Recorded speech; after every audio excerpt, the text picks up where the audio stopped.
तो पिछले एपिसोड में हमने देखा रहता है कि जियान वगैरह उस ब्लड पॉन्ड की तरफ बढ़ जाता है और इधर सॉन्ग यू की जो टीम रहती है और इनके जो सबसे पावरफुल फाइटर रहते हैं, इनका फाइट जुआनलिंग के जो 3 बंदे रहते हैं टॉप के, उनसे शुरू हो जाता है। अब आगे तो फिलहाल स्वॉर्ड सेक्ट के जियांग जिन और रॉयल फैमिली के टियान होंग में फाइट चल रहा था। टियान होंग जो था जुआनलिंग रॉयल फैमिली का थर्ड सबसे पावरफुल बंदा था। जियांग जिंग के स्वॉर्ड इंटेंट के सामने अब ये हारने लगता है और अपने दोनों बड़े भाइयों से कहता है मैं शायद अब हार जाऊंगा।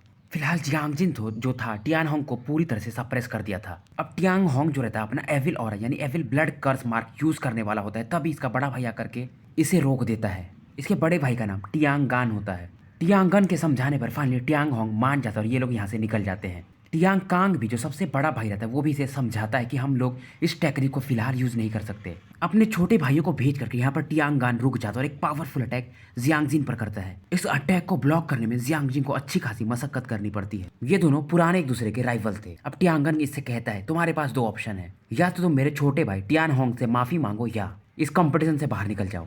जियांगजिन इसकी दोनों बातों को नकार देता है। टियांगन एक पावरफुल अटैक अपने power of life and death से मिक्स करके इसके ऊपर अभी लॉन्च करने की तैयारी कर रहा था। इधर जियांगजिन हैरान था क्योंकि ये 7 स्टार डाउडी के पीक पर था और सामने वाला बंदा 8 स्टार डाउडी के इनिशियल लेवल पर। इधर सीन शिफ्ट होता है, जियान वगैरह को दिखाया जाता है। ये लोग पैदल रास्ते से जा रहे थे ताकि किसी को पता भी न चले कि ये लोग आगे बढ़ रहे हैं। यांची इस दौरान जियान को इन्फॉर्मेशन बॉल देता है जिसमें जुआनलिंग रॉयल फैमिली के जो 4 वॉरियर्स थे इनका इन्फॉर्मेशन था, पर यांची कहते हैं वो किस प्रकार की टेक्निक यूज करते हैं ये इसमें भी नहीं होगा।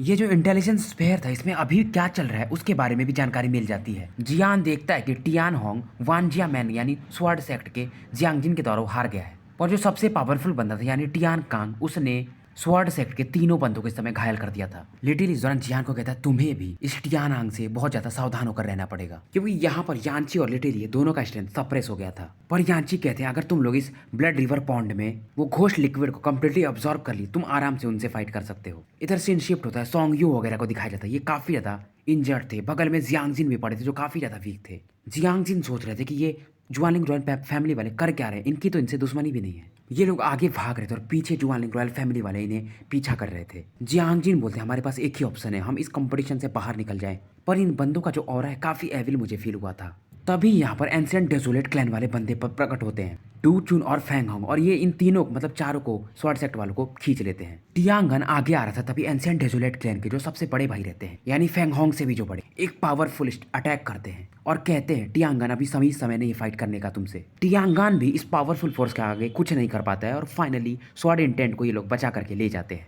अब फिलहाल जियान वगैरह के सामने एक ब्लड रिवर पॉन्ड दिख रहा था, मतलब लोकेशन के हिसाब से जैसा यांची ने बताया था, पर सामने इनको एक अलग ही प्लेन दिख रहा था। यांची बोलते यहीं पर मेरे हिसाब से होना चाहिए ब्लड रिवर पॉन्ड। अब यहाँ पर जियान आगे बढ़ने लगता है तब यिंगिंग भी इसके पीछे पीछे आ जाती है। सामने में इनको हथेली का आकार का एक गैप दिखता है जमीन के बीच में। जियान बोलता है इसके नीचे मेरे हिसाब से कुछ है। जियान अपने होली फ्लेम पावर को यूज करता है और फाइनली कुछ मतलब मिनटों की मशक्कत के बाद इन्हें नीचे एक पावरफुल लगभग 1000 मीटर में फैला हुआ ब्लड पूल दिखता है। ब्लड पूल का जो कलर था ब्लड के ही कलर का था, पर इसमें बिल्कुल भी ब्लड का स्मेल नहीं था। यांची आगे आते और कहते यही है blood river pond. Blood river pond basically कई सारे जब माइटी का पावर फ्यूजन हुआ था यानी पावरफुल लोगों का ह्यूमन और घोस्ट वर्ल्ड का, तब ये बना था। जियान कोशिश करता है कि अपने सोल पावर से इसके मिस्ट्री को समझ पाए, पर जैसे ही अपना यहाँ पर ये सोल पावर भेजता था ब्लड रिवर पॉन्ड तुरंत इसके पावर को डेवोर कर जाता था। पर जियान एक चीज फील कर रहा था मानो नीचे कोई इसको पुकार रहा हो। अब जियान तुरंत ही नीचे कूद जाता है। बाकी सभी लोग मतलब जियान को देख रहे थे। जैसे जियान कूदता है अंदर में रेड ब्लड पूल में एक लाइट अपीयर होती है और ऐसा लग रहा था मानो वहां पर एक फ्लेमिंग फिगर हो और नीचे भी एक पावरफुल ग्लूमी फिगर दिख रहे थे। जियान जब उस क्रैक में से कूदता है तो अंदर आता है तो यहाँ पर काफी भयंकर लेवल का स्पेस होता है और इसके सामने ब्लड पूल होता है। तभी ब्लड पूल में से एक पावरफुल अटैक जियान की तरफ बढ़ने लगता है। जियान के पास मौका ही नहीं था, ये तुरंत ही अपने इमोर्टल बॉडी को सम्मन करता है। पर जियान अपने सोल परसेप्शन से फील कर लेता है कि जो भी इस पर अटैक किया था उसने अपने टेल से अटैक किया था। हालांकि जियान इस अटैक को कम्प्लीटली अपने इमोर्टल बॉडी से सप्रेस कर देता, फिर भी ये मतलब 1-2 कदम पीछे भी हट जाता है और इस दौरान ये अच्छा खासा प्रेशर भी फील करता है। इधर मतलब पानी में ब्लड पूल में अच्छा खासा हलचल होने लगा था और जियान अपने 7th layer breaking the sky ruler का 2nd फुट यूज करता है। जैसे ही जियान ये अटैक यूज करता है पानी के अंदर छिपा हुआ वो क्रीचर तुरंत ही सामने आ जाता है एक बीभत्स गर्जना करते हुए। ये बेसिकली एक crazy wolf jade blood crocodile था। क्रोकोडाइल बेसिकली ह्यूमंस को ही तो खाते हैं। फिलहाल ये जो क्रोकोडाइल था इसका स्ट्रेंथ 8 स्टार डाउडी के इनिशियल लेवल पर था। क्रोकोडाइल जियान की तरफ देखता और कहता है ह्यूमन यहाँ से भाग जाओ। जियान कहता है मैं यहाँ पर बस कुछ नहीं, बस ब्लड रिवर पॉन्ड को यूज करने आया हूँ, अगर आपकी अनुमति हो तो जरूर। क्रोकोडाइल कहता है नहीं ये मेरा जगह है और तुम यहाँ पर कुछ भी नहीं कर सकते हो। जियान फील करता है कि इस ब्लड रिवर पॉन्ड के नीचे कुछ तो है जो काफी इंटरेस्टिंग है। क्रोकोडाइल जियान की तरफ एक मर्डरस इंटेंट के साथ आगे बढ़ता है। जियान तुरंत अपने पाम पर एक फॉर्मेशन क्रिएट करने लगता है। ये क्रोकोडाइल तुरंत ही समझ जाता है और ये तुरंत ही जियान के फॉर्मेशन बीम से थोड़ा दूर निकल जाता है। क्रोकोडाइल को भागता देख जियान तुरंत अपना एक soul attack Huang Kuang anger use कर देता है। इस सोल अटैक के कारण ये थोड़े समय के लिए सलगिस होता है और जियान तुरंत इसको अपने फॉर्मेशन में घेर लेता है। अब जियान समझ जाता है इसको अपने सोल पावर अटैक को बढ़ाना पड़ेगा। येलो डिवाइन एंगर एक अच्छा अटैक है पर इससे भी हाई लेवल का इसको सोल पावर अटैक की फ्यूचर में जरूरत पड़ेगी। अब फिलहाल इस क्रोकोडाइल जो था जियान के फॉर्मेशन में कैप्चर हो चुका था। जियान बेसिकली अब इस क्रोकोडाइल को कैप्चर कर लेता है क्योंकि इसके पास मास्टर झूलाओ के दिया हुआ एक फॉर्मेशन टेक्निक था और ये बंदा अभी टेम्पोरली जियान के इस फॉर्मेशन में इम्प्रिजन्ड था। यानची भी देखता और कहता है ये लड़का जियान सच में टैलेंट के मामले में यिन टोंग से तो कम नहीं है। अब यानची सभी को अंदर एंटर करने के लिए कहते हैं पर ये बोलते जितना नीचे जाओगे उतना ज़्यादा तुम्हें प्रेशर लगेगा। लिटिली अंदर जाने में इंटरेस्टेड नहीं था। तभी अचानक से यानची इसको धक्का दे देते हैं और ये ब्लड पूल में गिर जाता है और काफ़ी गुस्सा होता है। इधर क्रोकोडाइल काफ़ी ज़्यादा छटपटा रहा था पर अगर इसे इस फॉर्मेशन से बाहर निकलना है तो इसे काफ़ी लंबा समय लग सकता है। जियान वगैरह फाइनली इस ब्लड पूल में होता है और यहाँ पर जियान को आइसी पूल वाटर जैसा सेंसेशन आता है। जियान नीचे जाना शुरू करता है ब्लड पूल के और जितना अंदर ये जा रहा था प्रेशर और भी ज़्यादा बढ़ते जा रहा था और इसके बॉडी में थोड़े बहुत पेन वगैरह भी हो रहे थे पर ये फील कर रहा था इसके बॉडी में जो ट्रेस ऑफ मिस्टीरियस पावर है धीरे धीरे इंक्रीज कर रहा है और इसका फाइटिंग की भी अब इंप्रूव हो रहा था। जियान ने डिसाइड किया था पहले ये ब्लड रिवर पॉन्ड के थोड़े बहुत पावर को एब्जॉर्ब करेगा, उसके बाद इसके पास जो लिक्विड था घोस्ट लिक्विड उसे ये मतलब एब्जॉर्ब करेगा। यानची काफी तेजी से इस दौरान बॉटम ऑफ द लेक पर बढ़ रहे थे। पपेट मेंशन वाले दोनों बंदे हुआ लेक्जिन और हुआ फेंग थे। इन दोनों ने जुआनलिंग रॉयल फैमिली और स्वॉर्ड फैमिली का बैटल देखा था। इन लोगों को भी समझ में आ जाता है कि जुआनलिंग रॉयल फैमिली इस बार कुछ तो गड़बड़ बिग गेम खेल रही है, तो ये लोग भी काफी ज्यादा सावधान थे। इधर सीन शिफ्ट होता है फैंग होंग, डू चुन और एक और इनके मतलब सीनियर होते इनको सोंग यू वगैरह काफी ज्यादा थैंक्स बोल रहे थे इनकी जान बचाने के लिए जुआनलिंग रॉयल फैमिली से। यहाँ पर फैंगलिंग भी होते जो लास्ट बार कंपटीशन में पार्टिसिपेट किए थे। जियांग जिन इन्हें जानता था क्योंकि दोनों ओल्ड राइवल्स भी थे। अब फैंगलिंग भी पूछता क्या टियांग लांग जो इतना ज्यादा स्ट्रांग हो गया कि तुम्हें हरा दिया। जियांग जिन बताता है कि उसका स्ट्रेंथ फिलहाल 8 स्टार डाउडी पर है पर मुझे नहीं पता, लगता उसने कोई गलत तरीका यूज किया है, कोई तो एविल पावर जो उसके बॉडी में हिडन है। कुछ दिन और बीत गए थे और जियान वगैरह अभी भी ब्लड रिवर पॉन्ड में थे। जियान अब अपने होली फ्लेम के पावर को भी कम कर रहा था ब्लड रिवर पॉन्ड से प्रोटेक्ट करने के लिए। इस दौरान इसके बॉडी पर प्रेशर तो पड़ रहा था पर इसकी बॉडी जो थी इसका स्ट्रेंथ इंप्रूव कर रहा था और इसका स्ट्रेंथ बढ़ते बढ़ते धीरे धीरे 7 स्टार डाउडी के मिडल स्टेज में पहुंच रहा था। अब जियान फाइनली घोस्ट लिक्विड को यूज करने जा रहा था। अब जियान सोचता है ये इस चीज को क्या डायरेक्टली सॉल्व करेगा, तभी लॉर्ड सोलिटर कहते हैं अगर करोगे तो मरोगे। जियान तुरंत इनसे पूछता है तू सीनियर मुझे क्या करना चाहिए। ये बताते हैं कि इसको एब्जॉर्ब करने से तुम्हारी बॉडी में पावर ऑफ डेथ आ जाएगा। ये कहते हैं अगर तुम्हें इसको एब्जॉर्ब करना तुम्हें पॉइजन से पॉइजन को काटना पड़ेगा। जियान को पहले समझ में नहीं आता है, फिर ये समझ जाता है कि यानी घोस्ट लिक्विड और ब्लड रिवर पॉन्ड इनमें कुछ रिलेशन है। मतलब कि जियान को ब्लड रिवर पॉन्ड के पावर को यूज करके घोस्ट लिक्विड को वीक करना था, उसके बाद इसे धीरे धीरे एब्जॉर्ब करना था। इस दौरान लॉर्ड सोलिटर कहते हैं मेरे हिसाब से इस ब्लड रिवर पॉन्ड में कुछ तो है जो अनक्लीन है। ये कहते हैं यहाँ पर घोरफिंड जैसा ही हो रहा है पर जो तुमने लेफ्ट घोरफिंड को मारा था उससे कहीं ज्यादा स्ट्रॉन्गर यहाँ पर हो रहा है। लेफ्ट घोरफिंड को जियान ने डेजर्ट में मारा था। सोलिटर जियान से कहते हैं पहले तुम इसको डेवोर करो, बाद में हम इस लेक के बॉटम पर जाएंगे। जियान जैसे इस घोस्ट लिक्विड को निकालता है ब्लड पूल में से एक पावरफुल घोस्ट की आता है और फाइनली जो इस ब्लड में जो घोस्ट की वगैरह थे इसको तुरंत ही खत्म कर देता है। जियान समझ जाता है कि लॉर्ड सोलिटर इसको मतलब बहका नहीं रहे, मतलब ये सही चीजें इसको बता रहे हैं। जियान अपने फ्लेम पावर का इसमें यूज करता है और धीरे धीरे इसको डेवोर करना शुरू कर देता है। यानची भी इसे देख करके हैरान था। इस दौरान यानची भी अपनी डार्क डिजीज को हील करने पर ध्यान देते हैं। यानची भी फील करते हैं मानो इस ब्लड रिवर की गहराई में कुछ तो है जो इन्हें पुकार रहा है। इनके बॉडी पर जो वो ब्लड स्टेन था जो किसी ने नहीं देखा था ये इनके बैक पर था और इस समय ये काफी तेजी से घूम रहा था। इधर इंगिंग को भी पता चल गया था कि इस घोस्ट लिक्विड को कैसे एब्जॉर्ब करना है। लिटिली को भी बहुत ज्यादा हैरानी होती क्योंकि जैसे ही इस ये ब्लड पूल में एंटर करता है इसका ऑरा भी काफी तेजी से इंप्रूव हो रहा था। अब जियान जैसे इस घोस्ट लिक्विड के सेकंड लेयर यानी डीपेस्ट लेयर में एंटर करता है, इसको स्वॉलो करने की कोशिश करता है और अपनी बॉडी में डालता है। मानो उसकी बॉडी काफी तेजी से शेक करने लगती है। ये लिक्विड भी इसकी बॉडी से मानो एस्केप करना चाहती थी। जियान पूरी तरह से तैयार था। ये अपने इमॉर्टल बॉडी के साथ साथ स्पिरिचुअल पावर, सोल पावर और अपने डाउकी को भी चारों तरफ से यूज करता है। प्लस होली फ्लेम पावर से ये इस लिक्विड को सप्रेस करने लगता है। ये लिक्विड कितना भी कोशिश करती है ब्रेक फ्री करने का, पर जियान अब इसको धीरे धीरे रिफाइन करने लगता है और इसकी बॉडी का पावर भी अब इंक्रीज होना शुरू हो जाता है। इसके लिम्स और बोन्स भी धीरे धीरे स्ट्रांग होना शुरू हो जाते हैं और इसके अंदर जो डाउकी सी में इसका फियरी बीस्ट होता वो भी अपनी आंखें खोल चुका था। ये फियर्स बीस्ट जो था जियान की बॉडी में था इसके डाउकी सी में और देख रहा था कि पावर ऑफ डेथ आ रहा था और इसे भी थोड़ा भय होता है। अब जियान इस दौरान इसको समझाने की कोशिश करता है लिटिल गाय यानी अपने अंदर के फियरी बीस्ट को कि ये पावर ऑफ डेथ है, अगर ये मेरी बॉडी में मिलेगा नहीं तो मेरी बॉडी में पावर ऑफ डेथ आएगा नहीं। तो क्योंकि तुम ही मेरे बॉडी में डाउकी को फिलहाल कंट्रोल कर रहे हो, यानी इसको सब खाते हो, तो तुम्हें इसे भी खाना पड़ेगा। फेरी बीस्ट मानो कह रहा हो मैं इसे नहीं खाऊंगा। अब जियान गुस्सा हो जाता है कि मैं इससे प्यार से बात करती हूँ, मेरी बात नहीं सुन रहा है। अब ये बीस्ट भी जियान की बात मान जाता है और काफी तेजी से डेथ फोर्स की तरफ बढ़ने लगता है। Power of life basically white होता है पर power of death black colour का होता है। पर जियान हैरान था क्योंकि ये जो पावर ऑफ डेथ था घोस्ट लिक्विड का, ये एक्चुअली व्हाइट था। इधर लॉर्ड सोल ईटर जियान के बॉडी का सिचुएशन को देख रहे थे और अपने मन ही मन सोचते हैं जब ये बंदा डाउजियान लेवल पर पहुंचेगा तो इसका जो ह्यूमन बीस्ट है, मतलब अंदर का वो फियरी बीस्ट एक ह्यूमन में ट्रांसफॉर्म हो जाएगा और शायद इसके टक्कर का कोई हो भी ना। इधर ये फियरी बीस्ट इस पावर ऑफ डेथ के सामने तो खड़ा था पर ये अभी भी इसको खा नहीं रहा था। जियान इससे कहता क्या तुम्हें ये पसंद नहीं है? ये जो फियरी बीस्ट था काफी ज्यादा स्पिरिचुअल था। जियान इसको बार बार डांट रहा था तो ये भी गुस्सा हो रहा था पर ये जियान से कहीं ना कहीं डरता था। अब फाइनली ये बीस्ट तैयार हो जाता है और पूरी तरह से पावर ऑफ डेथ को निगल जाता है। फियरी बीस्ट 23 प्रकार के फ्लेम से बना हुआ था पर जैसे ये पावर ऑफ डेथ को खाता है इसकी बॉडी और भी छोटी हो जाती है। जियान के बॉडी से स्ट्रेंज ब्लैक ऑरा निकलने लगती है। इस दौरान जियान फील करता है कि फाइनली ये 7 स्टार डाउडी के मिडिल स्टेज में पहुंच चुका था। अब जियान काफी ज्यादा खुश होता है क्योंकि अभी ये 7 स्टार डाउडी के मिडिल स्टेज में था और ये आराम से 8 स्टार डाउडी के पीक लेवल के बंदे को भी मार गिरा सकता था। तभी लॉर्ड सोल ईटर कहते तुम्हें मालूम है तुम्हारे जो अंदर वो फियरी बीस्ट है वो क्या है? जियान सोच में पड़ जाता है। लॉर्ड सोल ईटर कहते हैं मुझे पता है, क्योंकि जियान को मालूम था इसका जो डाउकी था उसे ये फियरी बीस्ट ही अब खाता था पूरी तरह से। जियान इनको बताता है कि इसके 2300 प्रकार के फ्लेम से मिलकर ये फियरी बीस्ट इसके डाउकी सी में बना था। ये बोलते कि मुझे याद आ रहा है बहुत पुरानी बात है, एक फायर एल्फ था जो काफी ज्यादा पावरफुल था और वो बंदा भी डाउकी वर्ल्ड से ही आया था या फिर कोई और लोअर प्लेन से। उस समय मैं काफी वीक था पर वो बंदा कुछ ही वर्षों में मतलब 1000 सालों में इस ग्रेट 1000 वर्ल्ड में एक पीक का बंदा बन गया था। मैं काफी उस समय वीक था पर मैं उनसे अच्छा रिलेशन बना पाया था और तुम्हारे बॉडी में जो मुझे फील आ रही है उन्हीं के जैसा आ रहा है, जैसे कि तुम भी होली फ्लेम वगैरह को डेवोर कर लेते हो। जियान समझ जाता है ये किनकी बात कर रहे हैं। तो अभी लॉर्ड ईटर भी कहते हैं उनका नाम काफी इंपॉर्टेंट है, उनका नाम एम्परर टाउशे है। लॉर्ड सोल ईटर इनका नाम काफी रेस्पेक्ट से ले रहे थे। ये बताते हैं कि उनके बॉडी में भी शायद एक फ्लेमिंग बीस्ट था और तुम उनके जैसा ही तुम्हारा ये फ्लेमिंग बीस्ट मुझे फील हो रहा है। बाकी मुझे नहीं पता, तुम आगे खुद ही ढूंढ लोगे जैसे जैसे तुम्हारा लेवल बढ़ेगा। अब जियान सोचने लगता है क्या ये फ्लेमिंग बीस्ट एम्परर टाउसे का एक डिसेंडेंट है और लिटिली भी उनका ही डिसेंडेंट हुआ फिर तो। तभी लॉर्ड सोल ईटर स्माइल करता है और कहता है लिटिली का तो मुझे लग रहा है क्योंकि वो एक फायर एल्फ भी है और उसके बॉडी पर एक रीइंकार्नेशन सील भी है, पुनर्जन्म वाला सील।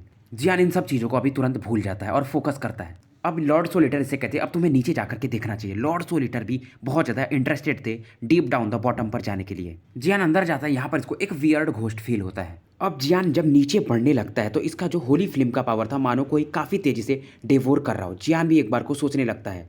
500 मीटर आते आते जियान की हालत खराब हो गई थी पर लॉर्ड सोल ईटर इसको फोर्स करते नीचे और चलो 700 मीटर 800 मीटर पर लॉर्ड सोल ईटर इसको डांटते रहते हैं। इस दौरान जियान 1000 मीटर मतलब नीचे पहुंच जाता है और कहता है यही मेरी लिमिट है। तभी जियान की नज़र सामने एक सीन पर पड़ती है। क्या ये एक सोल फाइटिंग स्किल है? ये हैरान था। जियान को यहाँ पर एक सिल्वर स्क्रॉल दिखता है जो सियान लाइट में पूरी तरह से लपेटा हुआ था और राइट साइड में एक बेल था पाम के साइज का। जियान चिल्लाता है सोल फाइटिंग स्किल और दूसरी ओर लॉर्ड सोल ईटर उस बेल को दिखकर चिल्लाते हैं blood river bell. Lord soul eater Jian को बताते हैं कि जो ब्लड रिवर बेल है एक्चुअली जो लास्ट 12 सोल्जर थे घोस्ट वर्ल्ड के उनमें से एक है। इस ब्लड रिवर बेल से एक ब्लड रिवर मैप बनाया जा सकता था जो कि एक किलर मूव था। ये लॉर्ड सोल ईटर जियान को बताते हैं कि तुम अगर इसको कंट्रोल कर पाओ तो डाउजियन 1 स्टार के वॉरियर को एक क्षण में मार सकते हो। अगर इसके पावर से कोई मतलब रेजिस्ट करना चाहे तो उसको कम से कम डाउजियन 3 स्टार पर होना होगा।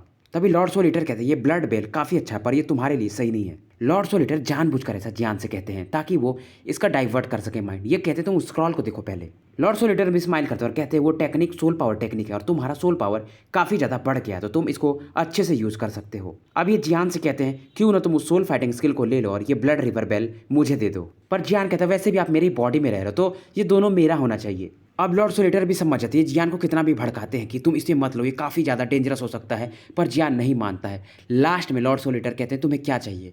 जियान कहता है अगर आपको ये ब्लड बेल चाहिए तो आपको मेरे साथ 3 साल रहना पड़ेगा। ये कहते हैं गुस्से में क्या तुम मुझे अपना एक बॉडीगार्ड समझ रहे हो? मैं एक फेमस लॉर्ड सोल ईटर हूँ, तुम समझते क्या हो मुझे? पर जियान कहता है अगर मैं आपको घोरफिन वगैरह की एनर्जी नहीं खिलाता तो आप अभी तक तो कोमा में ही रहते, डीप स्लीप में। पर लॉर्ड सोल ईटर इसे कहते हैं अगर ह्यूमन वर्ल्ड को पता चल गया कि मैं एक घोस्ट तुमको प्रोटेक्ट कर रहा हूँ तो ह्यूमन वर्ल्ड भी तुमसे नफरत करेगा।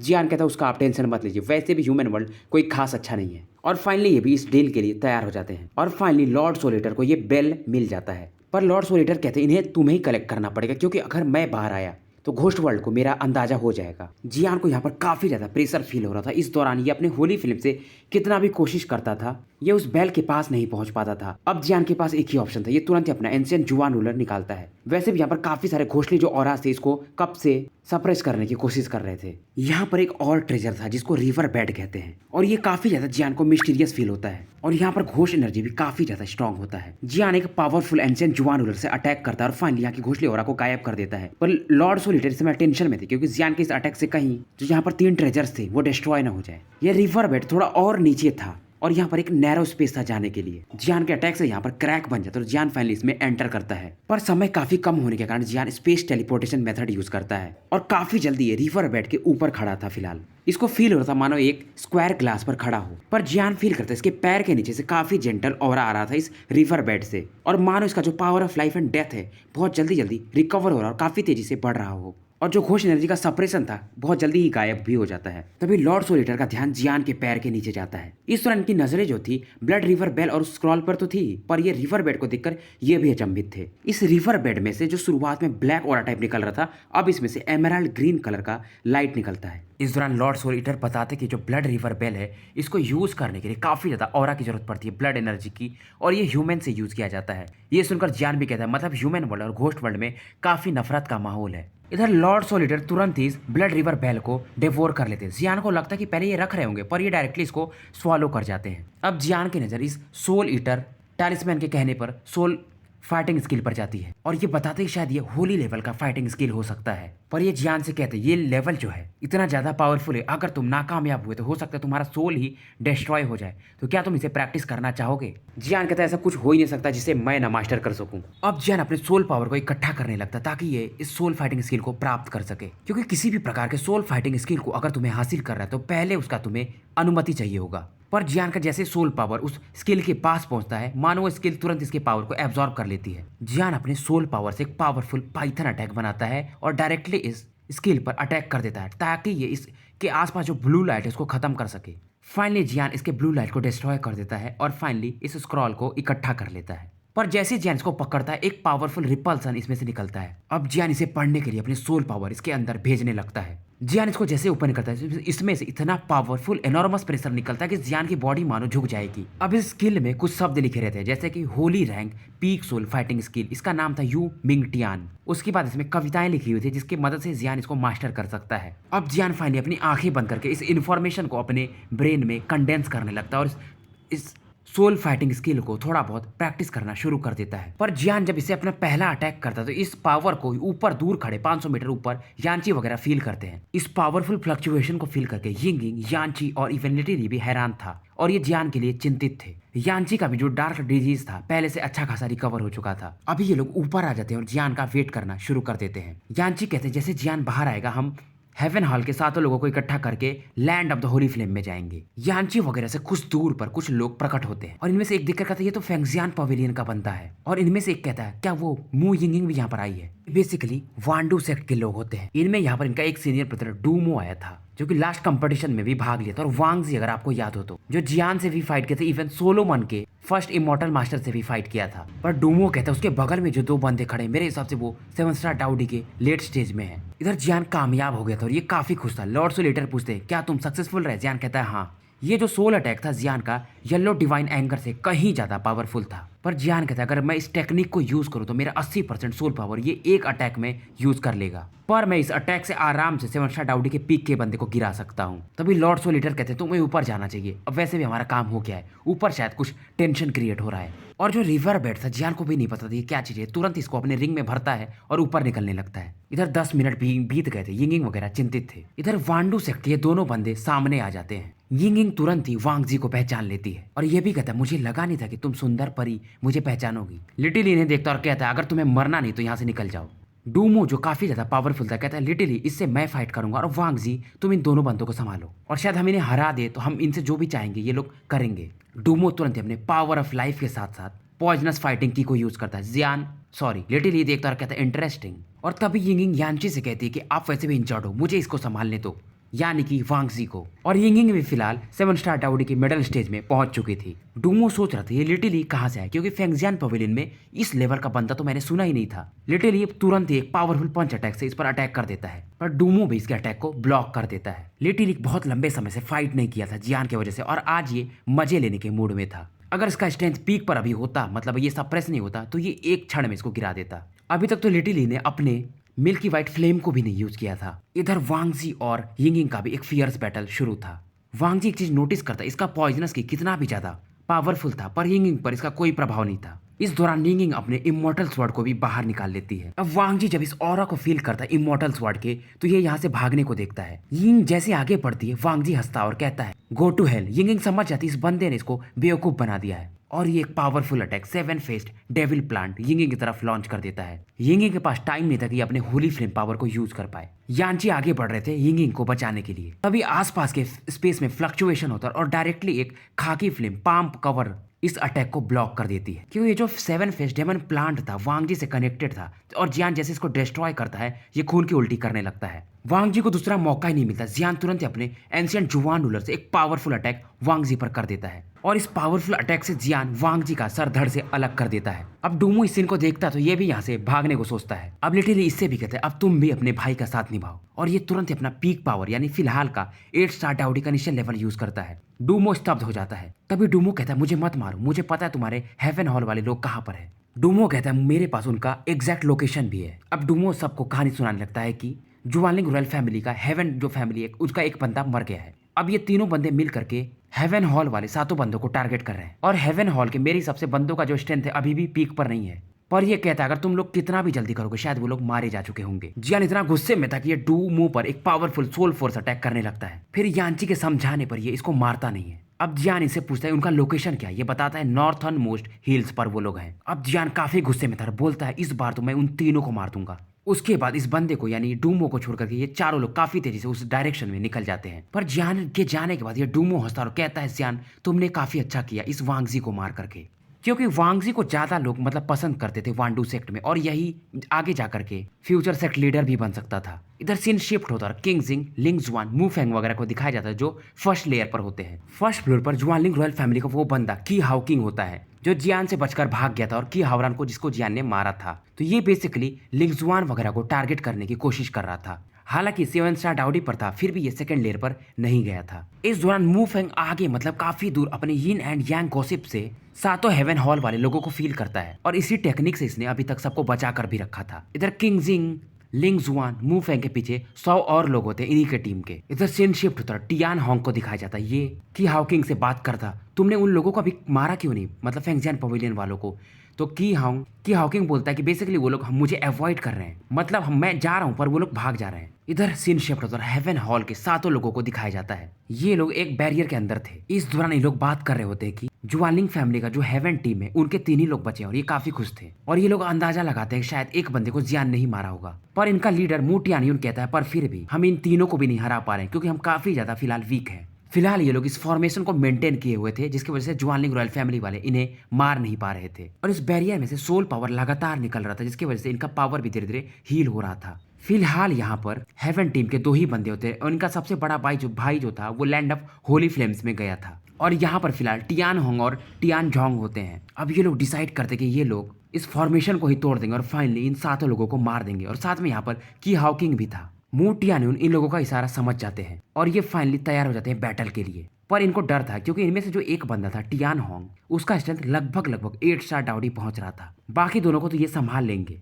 पर इसको शायद टियान होंग को ये डील न कर पाए, क्योंकि काफी ज्यादा इंजर्ड थे। मू टियानयुन इस दौरान इस बैरियर से बाहर निकल आते हैं, और बाकी 6 लोग जो रहते हैं अंदर फॉर्मेशन में खुद को हील कर रहे थे। इसे बाहर आते देख तुरंत ही टियान कांग इसको और भी ज्यादा उकसाने लगता है कि लास्ट टाइम तुम्हें याद है ना फेंगजियान पवेलियन का तुम्हारा जो सबसे टॉप मोस्ट बंदा था यिन टोंग, उसे हमने मौत के घाट उतार दिया था, और आज तुम 7 लोग भी मारे जाओगे।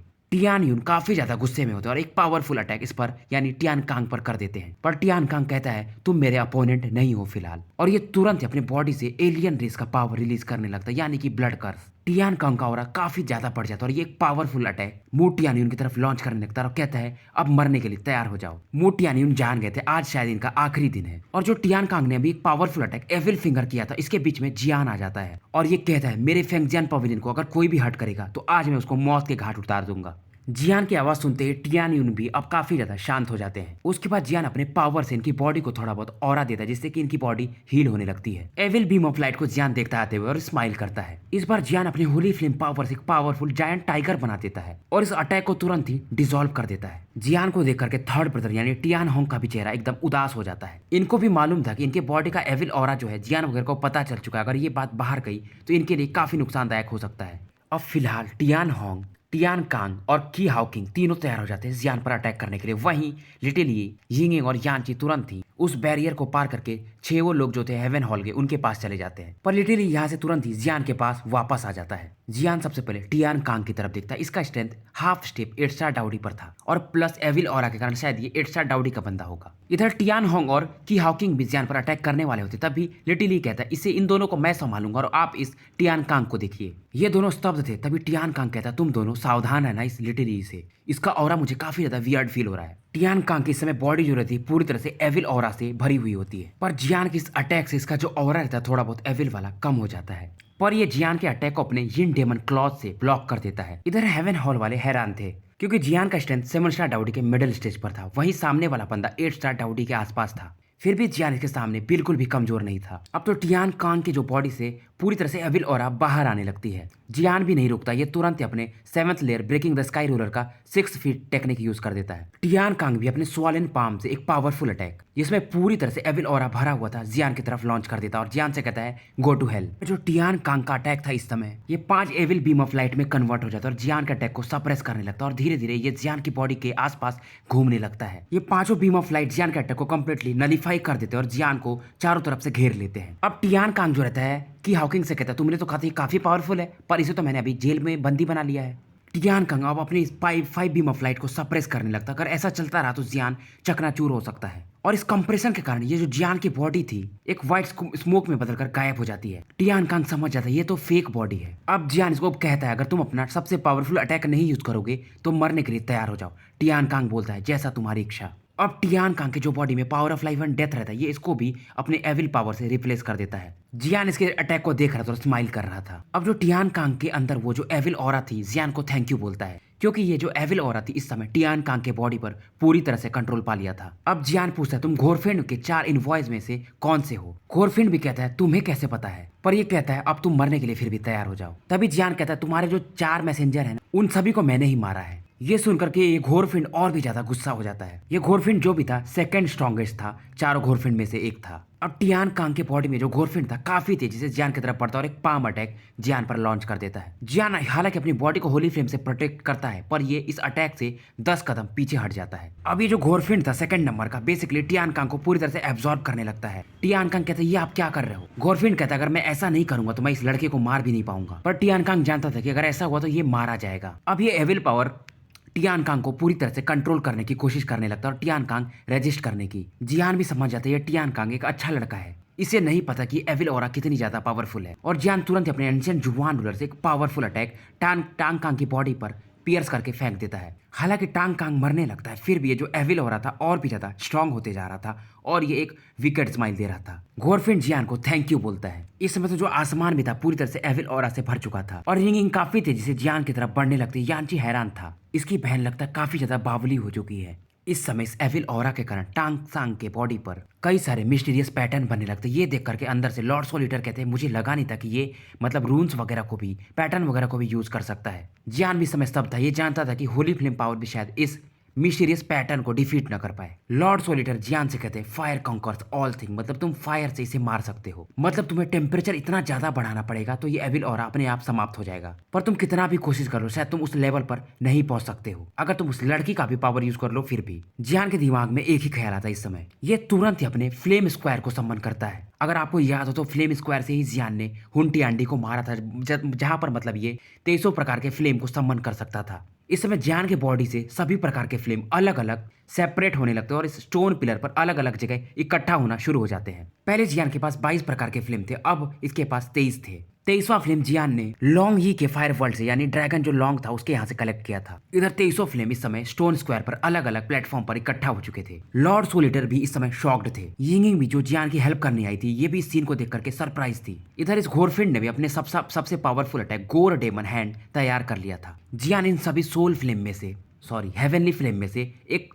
मतलब इनका सीड यूज करता है और 23 प्रकार का बुद्धा लोटस फिलहाल ये क्रिएट करता है। घोरफिंड के अटैक को तुरंत ही ब्लॉक करने के लिए ये अपने हेवनली बुद्धा लोटस को आगे लॉन्च कर देता है। घोरफिंड भी हैरान था कि जियान के बॉडी के अंदर इतने सारे फ्लेम कैसे हो सकते हैं। जियान के इस अटैक के कारण घोरफिंड का तो अटैक डिस्ट्रॉय हो ही जाता है। इस दौरान जियान के अटैक से इसकी बॉडी भी कहीं ज्यादा डैमेज भी हो जाती है। इधर टियान होंग और की हाउकिंग उसे बचाने जाते हैं घोरफिंड को, तभी लिटिल भी अपने बॉडी से 23 प्रकार के फ्लेम से इन्हें ब्लॉक कर देता है। अब ये घोरफिंड भी समझ जाता है अगर ये जियान को पढ़ने दिया तो ये फ्यूचर में इनका सबसे बड़ा दुश्मन बन सकता है। टियान कांग यहाँ से भागने लगता है। इस दौरान ये अपने थर्ड ब्रदर और की हाउकिंग को भी यहाँ से निकलने को कहता है, पर जियान फिलहाल इन्हें रोक नहीं सकता था क्योंकि ये खुद ही भी बहुत ज्यादा टायर्ड फील कर रहा था। टियान कांग एक अलग डायरेक्शन में भागता और वहीं की हाउकिंग और टियान होंग अलग डायरेक्शन में यानी अपोजिट। पर टियान कांग के सामने इस समय यिंगिंग आकर खड़ा हो जाती है और कहती है तुम कैसे भाग सकते हो। यिंगिंग अपने फ्लेम अटैक से इसे और भी ज्यादा घायल कर देती है, पर घोरफिंड कहता है तुम मुझे डिस्ट्रॉय नहीं कर सकती हो, तुम्हारा होली फ्लेम अभी भी पर्याप्त नहीं मुझे मारने के लिए। पर तभी जियान भी सामने आ जाता है और कहता है तुम जो कह रहे हो वो संभव नहीं है, आज तो तुम्हें मरना ही पड़ेगा। अब क्योंकि यहाँ पर 2 प्रकार के होली फ्लेम थे तो ये भी जान गया था इसका मरना पक्का है, और जियान और यिंगिंग अपने होली फ्लेम से इसको कंप्लीटली मतलब राख में बदल देते हैं। पर वो दोनों बंदे यानी की हाउकिंग और टियान होंग यहाँ से भाग गए थे। अब जियान कहता है इन लोगों से कि जो भी हुआ वो हो गया, अब हमें लैंड ऑफ होली फ्लेम में निकलना पड़ेगा। इधर सीन शिफ्ट होता रिवर ऑफ ब्लड से काफी दूर पर एक इंसान को दिखाया जाता है। इनको पता चल जाता है कि इनका जो सेकंड डिसाइपल था हेवन हॉल का टियान कांग वो भी मारा जा चुका है, और ये बंदा कहता है 2 प्रकार के होली फ्लेम काफी ज्यादा स्कैरी हैं। तो फिलहाल जो जुआनलिंग रॉयल फैमिली का हेवन टीम था उसके 2 बंदे मारे जा चुके थे, 4th ब्रदर और 2nd ब्रदर।